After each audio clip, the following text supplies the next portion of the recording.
Caleb, you're up. I am going to pull some sand out of my pocket and mutter a few arcane words and just trail it in front of me and cast sleep.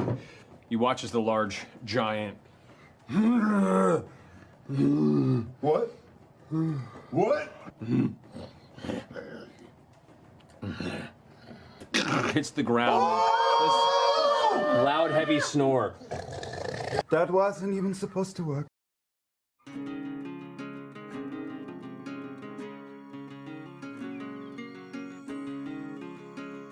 Hi guys, welcome to this YouTube video. My name is Rindella Daisy. I'm an artist and animator, and today I'm going to show you my process of the Caleb and the Giant animation that I did. This is so much fun to make. I had fun kind of exploring and like branching off, not just doing like character tests anymore. Like I feel like it's still a character test, but it's like it was more than that. I felt like animating a scene again, and I was kind of missing that a little bit, like because I used to do that in my short films, in my short film that I was working on. But then I kind of transitioned to just doing more fan animations, and this just kind of got me back into that. I just want to say real quick, thank you for all the support you guys have given me over the past like 3 months or so. I did not really expect channel to grow this fast. It's not, I mean, that much, but I'm already at like 250 subscribers, and you know, that's a lot for me. So I thank you guys, and also Twitter and Reddit and stuff. You've just been really supportive, and I appreciate it. I was finding that while doing this particular animation, I wanted to start a lot more rough than I usually do. Usually I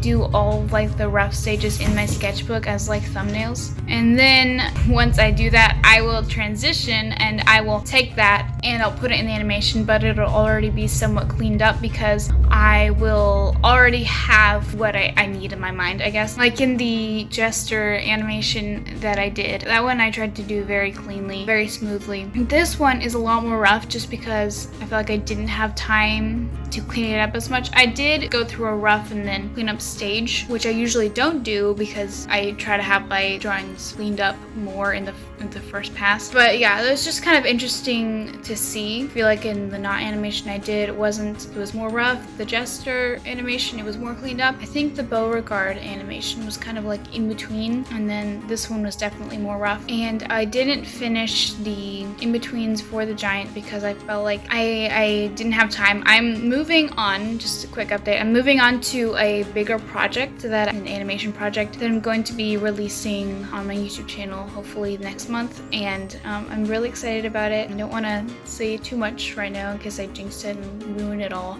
but it's gonna be really cool. Hopefully you're gonna get to see some more like finished, cleaned up, maybe colored animation. So if you are excited about that, you should subscribe so that you can get notified whenever that actually comes out. So yeah, I think that's gonna be really fun, and that's why I decided that I wanted to take less time on this project and just try to prepare for that and get ready for that, because if I spent another week working on this, it would really eat into my time. I feel like as an animator, you kind of have to be really aware of time management because animation does take a really long time, and you have to strategize and prioritize and figure out what is the most important thing you need to do. Like even for a specific shot, you might not want to do all of the in-betweens in a certain place just because they're not necessarily needed, and it will take more time for you to do when you need to be moving on to other stuff. So that's kind of a sad thing, just that animation takes so long. You can't really, I don't know, you can't always finish the project, but I feel like I got it to a stage where I was happy with it. You got the idea of it. I really liked the way that the animation of Caleb turned out. I liked experimenting with what I could do with his hands, and I actually took some reference footage of it. I usually don't do that. I go like in periods between where I do take reference footage and I don't, and this was like a time where I'm like, okay, this will probably help me, so I did that, and it kind of helped me. But it was kind of funny because in the reference footage, I think I got it backwards from what I had already like thumbnailed out, so I'm like, okay, but I didn't go and record it again. I just kind of like used what I could. So that's, I don't know, that's the kind of person I am. I also like got a tip that if you're using reference animation. If you actually record yourself doing what you're going to animate, it can be very helpful in making your animations more smooth. That's something I've been trying to do, because I feel like sometimes my animations can get a little bit static. I don't know. It's kind of funny thing because I feel like they are a little bit static, but a lot of people are telling me I like it because it's so flowy, and I'm like, I don't know. So that's one thing I've been thinking about and trying to figure out. But yeah, that's kind of where I am. I just did the in-betweens for Caleb, and I kept it super rough because I'm excited for this new project and I didn't want to eat too much time. And so yeah, it was a lot of fun. And it's kind of funny because for this project I had a hard time like recording the animation while I was animating. I think it's a thing for me where I feel like I'm more constricted while I work or something. Well, if I'm recording on my computer, if I'm recording the animation. So I basically only recorded like 3 hours of this process, which is basically like the main thumbnailing and then a little bit of the cleaning up and then the in-betweens at the very last part of it. Because whenever I'm animating, I feel like it's a lot easier for me to animate if I'm more like, if I don't have to like sit down like an hour and like say,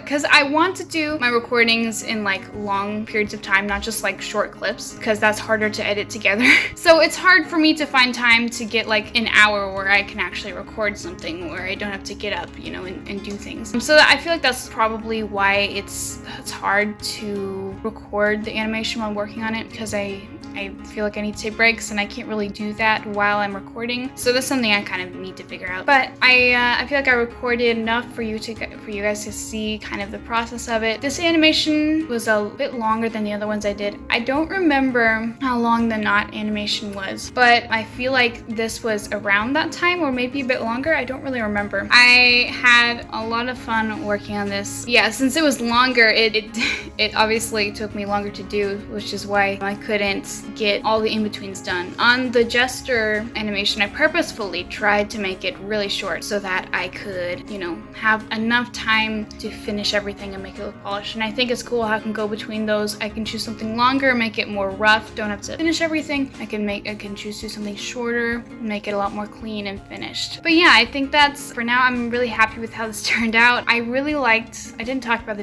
giant much, but I really liked how it turned out. It was interesting drawing something so different from what I usually draw. That's it for today. If you guys like this video, be sure to give it a like and to subscribe if you want to see more animations and the super cool animation that I talked about earlier. I'm gonna be releasing this next month. And yeah, tell me what you guys thought about it. I had a lot of fun making it. See ya!